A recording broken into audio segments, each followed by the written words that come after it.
This month, I'm all about apple blossoms. For our May bullet journal, join me as I show you how to draw this Dutch door cover page, illustrated weekly layout, and so much more. Hello my friends, what's up? Welcome back. My name is Shayda, and on this channel we get creative together. There's a new art video every Friday, and this Friday it's all about the bujo because it's time for our May plan with me. Can't believe it's already May. I say that every month, but it's like crazy this time. I'm still pregnant over here. I have exactly 1 month to go, so I've been relaxing a lot and honestly using my bujo a lot to keep all my lists and to-do lists and all that in one place, and appointments. Oh my gosh, the appointments. So your bullet journal really can be for whatever you need it to be. Now this month, I'm gonna get a little bit more into my black and whites, which you know I love, but there will still be color as well. And if you are wanting those exact marker colors that I use, then head to the blog because we list all the marker colors there, along with supply links and still photos of all the spreads and cover pages. And speaking of cover pages, of course, patrons, you know that the cover page printable will be available on my Patreon after today's video. So if you are supporting us on Patreon, go get your bonus content. And if you're not, consider it. It starts at $2 a month. All right, let's get started. I'll start with a quick flip through of my April journal, still working in an Archer and Olive notebook, of course, and we did a bumblebee theme last month, and that was so much fun. Dutch door cover page as usual, did a large calendar spread, which is always nice, and then a simple weekly layout. This was actually the same layout I used in March. It's colorful, it's easy to create, and it's probably why I'm going to rein it in this month and do a little less color. I'm colored out. So here we go. Let's flip over. For May, we're going to continue with the Dutch door, so I'm marking in 8 squares on 2 pages, and our theme is apple blossoms. So I am going to do a really simple but hopefully beautiful graphic black and white illustration. I've written May quite large here across the bottom third of the page. I kind of just work it out in pencil. And then you can see I drew a branch that divides into 3 and it's kind of coming down onto the page. And then from there, I just draw a couple circles and those indicate to me where I'll place all the large apple blossoms. Once the circles are in place, that's our guide, then we can start adding these little kind of heart-shaped buds, as well as tucking leaves in behind. And the leaves and buds do not need to be perfectly shaped at this point. It's still just a rough guide. From there, we continue to refine our guide, and wherever there's a large circle, that's where we're going to start kind of sketching out these apple blossoms. So now you can see me sketching in petals. I'm trying to do 5 petals, so sometimes it gets they get a little squished, and that's why we do everything in pencil. But placing the guide first, it really stops you from being like, how am I supposed to just draw an apple blossom on a blank page? You know, start with the stem, then put in those circles. Then each circle becomes a flower. Then you can start to refine the shapes of the leaves. You're working in pencil, so you can change things up as you go. When you're happy with your illustration, we're going to grab a fine liner and begin our contour drawing. Contour drawing is basically just a line drawing without any shading. And what I'm doing here is beginning to wiggle the pen a little bit as I go over my sketch. And that just helps me get more organic and perfectly imperfect shapes. You know, we don't want these petals or leaves to look too smooth. And I'm also doing a big burst of messy dots at the center of each flower to represent that delicate stamen of the apple blossom. Thank you so much to Skillshare for sponsoring this month's video. Skillshare is an online learning community where millions come together to take the next step in their creative journey. They have thousands of inspiring classes for curious and creative people on topics like illustration, watercolor, photography, and so much more. Skillshare has classes to fit your schedule and your skill level. Most of the classes include a combination of video lessons as well as a class project. And right now, the first 1,000 people to use the link in my video description will get a free trial of Skillshare Premium membership. As I begin to draw in the leaves, you can see me going around the perimeter of each leaf and kind of wiggling the pen to give that scalloped or toothy edge. And that's just a nice detail. Also, where I have drawn in the stems and branches, I'm really thickening it and I'm making sure that the line is a little bit rough. I don't want it to be smooth at all. Then I erased all of my pencil marks just because I kind of wanted to see what I was working with. And then at this point, I can decide, okay, where do I need another leaf? Can I tuck a little bud or tiny leaf in behind this flower? And that's going to help with that really organic look of the big blooming apple blossom. I also continued the illustration just slightly onto the left-hand page there, added another flower. And again, I just always do it in pencil first, make sure I'm happy with it, and then I can continue with my contour drawing, working with that fine liner, the 04 nib. Remember, supplies are linked in the video description as well as on our blog. So if you want supply links and photos of the artwork, head over to the blog. Okay, and then I am continuing my contour drawing, but I'm adding some more detail at this point and just adding those veining lines to the leaves. That's going to add a lot of detail and contrast to our drawing. And this is the last step in the contour drawing before we begin the shading process. Okay, so at this point, if you haven't already, you want to switch to a smaller fine liner. So this is the 02 nib, and now I am adding some line shading. And I'm doing things like adding a little bit of shading at the center of the flowers. So that just helps with the concave look of those flowers. It helps us to see that maybe not quite as much light is hitting right in the center of the flower. I'll add some lines on the leaves as well. And that's to, help with shading, but it also helps to show that the leaves and flowers are a different color. So how do we create some contrast between, in this case, what is white and pink and what is green? Well, it's simple. We can add extra line shading if you want. This is totally optional. You might just prefer a contour drawing. It's all about developing your own style and deciding what you like. I tend to like that heavy contrast and lots of line shading. So you can see me using my smaller fine liner to really fill in these leaves and add these thin, very precise lines to the leaves. And then I go even farther than that. I add extra line shading wherever the leaves might be a little darker. So if a leaf is sort of sitting slightly under an apple blossom, well, I'll put some extra lines there. Or if a leaf is curving downward, maybe along the bottom, I'm placing a few extra lines. So as the artist, I'm choosing where am I creating some extra shadow, some extra drama. And I'm also thickening up those stems, making them a little messier. I'm tucking some final leaves in behind these flowers for that extra contrast that I love. And that's about it. That's our apple blossom illustration. Okay, let's finish our cover page by adding this large title. I've just sketched out the word May in pencil, making sure I'm happy with it. And then we're going to do kind of a faux calligraphy. You can see I use the fine liner to just go over my cursive, but then I also use it to thicken each letter anywhere that I'm pulling the pen down towards my body. So it's always on the downstroke. Any time that your pen is moving towards the bottom of the page, that's the area of the letter that you want to thicken. If your pen is going up, that's a thinner line. So in that way, we can really easily create a nice faux calligraphy. Then I'm taking the smaller fine liner, the 02 nib, and I'm just going to fill in those areas with a lot of small line shading. So that's just a nice way to create a title. However, you can also do this with like a Tombow brush pen or any brush pen. I decided I just wanted something more dramatic. So with a brush pen, you can achieve this brush pen lettering look the natural way. And this time you're adding extra pressure anytime that you're on the downstroke, pulling that pen towards your body. If the pen is moving up, you want to lighten up the pressure and just use the very delicate tip of that brush, and that will give you that nice thin line. My Y got a little messy there, but they have that dual tip, so you can fix it up with the smaller side of the marker. Of course, for my Dutch door, I want to cut it out. I just grab a cutting mat, place it under the single sheet, ruler, and a paper knife. Cut all the straight areas first. That's step one, and then go around with either tiny embroidery scissors or the paper knife and just cut out all the detail work, which is annoying, I will say that, but it's worth it.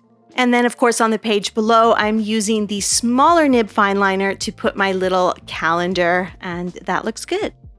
Okay, as usual, I'm going to do a bit of a month at a glance page on the page below the Dutch door. I always put something like goals and to-do list. Goals and focus for me is just my major goals and affirmations. And then I am going to do a really simplified apple blossom illustration. So this is kind of nice. You saw a more detailed, intricate, shaded illustration. Now we're going to do something really, really quick and easy. And you could also use this for your cover page if you're more comfortable with that.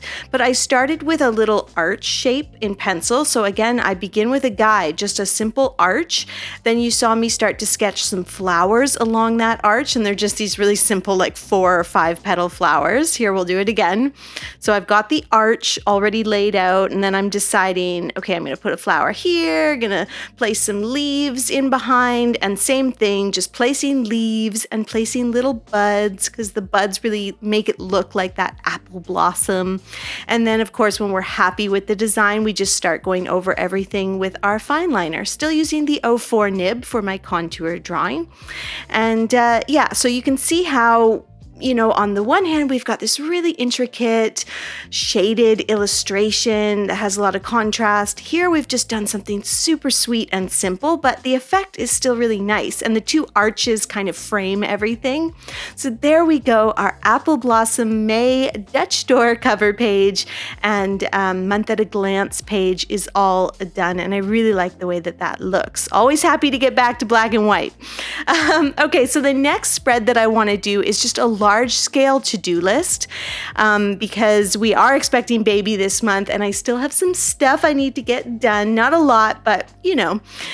So what I've done is traced a circle here, just traced some washi tape in the middle of the page. And then I am using my markers to actually do a bit of a colorful spread. And I'm going to create this. It's not exactly a wreath. What I'm doing is I started with gray and I did these large leaves, and a lot of them start right at that circle line, that pencil line.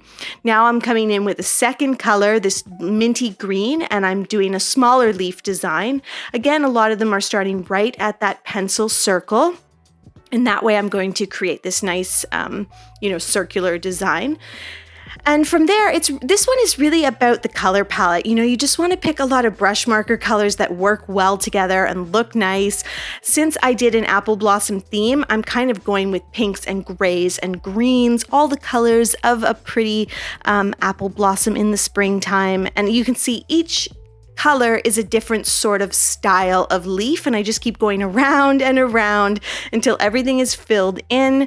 And then towards the end, I'm kind of looking, do I need a little extra leaf here? Do I need to fill in near the circle in this area? I just want everything really tight and clustered. And I know I'm going to get questions about marker colors. I used a lot of Tombows as well as a Koi and then an off-brand marker. Those are on the blog, so head to the blog for the marker colors and numbers.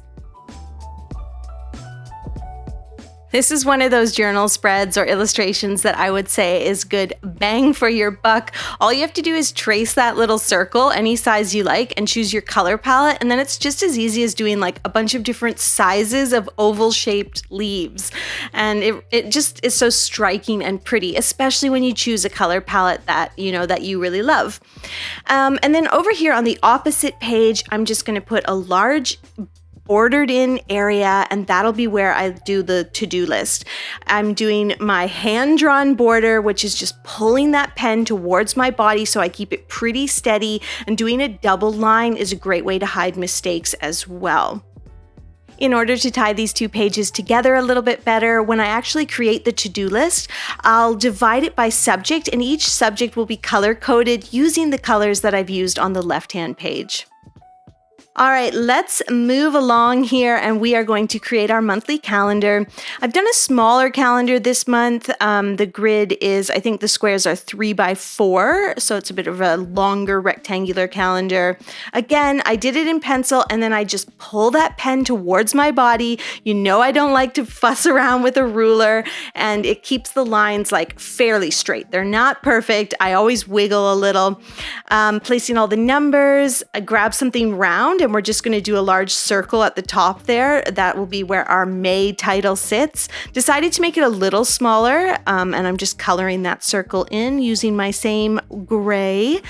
And the smaller circle is just going to give us a little extra room over here because I want to do a colorful apple blossom illustration. So I am using this pink Tombow brush pen. Again, marker colors are all listed on the blog, and there is a link in the video description. So I'm doing some cute little messy pink flowers, a little bit of like a brown color in the center for the stamen. And then I'm using 2 colors of green to do these leaves. So really, really simple, kind of messy and very spring colors, which I love. I'm just filling everything in and all the flowers are kind of growing up and out. So we've got this nice directional sort of illustration. And then I decided I would put a few more leaves over here on the right-hand side as well, just to finish everything off. And I think that looks really nice. And then we can place a title in the circle. You can make it really large or really tiny. I think either would look nice. And that is our calendar page all done. So on to our weekly layout. This layout is totally new for me, first time trying it after 4 years of journaling. It is going to be black and white and it covers 2 pages. So what I've done is divided the 2 pages into columns, and that helps me create the larger layout. And then within each column, we have these little squares for each day of the week. So it's really simple to set up in pencil. I think my squares are about 10 by 11, so quite large, lots of space for to-do lists. And then I am using the 04 nib Moloto black liner, my favorite fine liner, and we are just going to create these little borders, and that's where we'll put the day of the week and the date. Again, pulled the pen towards my body, helps me create lines that are straight but not too straight. You could do it with a ruler, of course. And then I'm placing all the dates in there. At the bottom, I have goals and to-do list, a space for notes, and in the top corner, I've got a little calendar. Now, it's important to say that this layout is not my own creation. I've seen it a lot online, Pinterest, Instagram, different versions. If you know like who created this layout, please let me know so I can credit them in the description. Some journal layouts are just out there kind of in the collective conscience, but I do love to give credit, or I feel it's necessary to give credit where credit is due. And this layout, one of my favorite parts is that it leaves us this big area in the middle for an illustration, and I'm going to stick with black and white, as I said, and I'm doing apple blossoms, and I'm just speeding through it because we've done a lot of apple blossoms already, but you can see that most of my illustrations start in the same way, and that is with a guide. So you saw me lay down just some large circles. That shows me, okay, there's where I'm placing my 5 or 6 or 7 flowers in those circles. Now I know how large the flowers are and where they're going to sit. From there, we put in some stems, some branches, leaves, buds, and when we're happy with the design, we can begin to go over it with our fine liner. So it's a really easy way to create an illustration, and I think it kind of gets rid of the fear of the blank page. So by the time I'm working in pen, all that I'm doing, or all that we're doing, is adding small details, like kind of maybe changing the shape of the leaf ever so slightly, or wiggling the pen so that the petal isn't too smooth and doesn't look cartoon-like. And that's a really fun way to approach an illustration, I think. I'm not going to add quite as much line shading to this one. I just want it to look bright and clean. Still doing some lines at the center of the flowers. That just helps give them a little bit more depth and dimension. Maybe a tiny bit of line shading on the leaves, because you know I can't live without it. But it's that simple. At this point, I really like this weekly layout, and I'll have to see how it performs through the month of May. Not even sure how much I'm going to use my journal in May, with baby being due right in the middle of the month. But I mean, if I know myself, probably lots, because I love a good to-do list. So we did a Dutch door this month. Our theme is apple blossoms. We've got a beautiful month at a glance page. We've got a large to-do list, which I always love, but you could modify that spread for a lot of things, I think. Brain dump, whatevs. And then calendar. And then we have this really fun weekly layout that you could add a lot of color to as well. Remember, patrons, you can grab my cover page, print that out for your own journal. That's available as part of the bonus content that we give on Patreon. So head over there after the video to check that out. Just another thank you to Skillshare for sponsoring this video. You know, a class I thought you might really enjoy if you love this channel is this daily art practice for self-care. This is all about creative, artistic time as a way to take some me time and listen to that inner voice. We're in these really weird, uncertain years of COVID right now, and I think a lot of us can benefit from a bit of creative me time and from listening and tuning into that inner voice. So that's what this is all about. Skillshare is super affordable. It's more affordable than most learning platforms out there. It's less than $10 a month for an annual membership. And right now, the first 1,000 people to use my link in the video description will get a free trial of premium membership. So be sure to check the video description. Thanks again for watching. I'll see you soon with a new tutorial. Have a great weekend.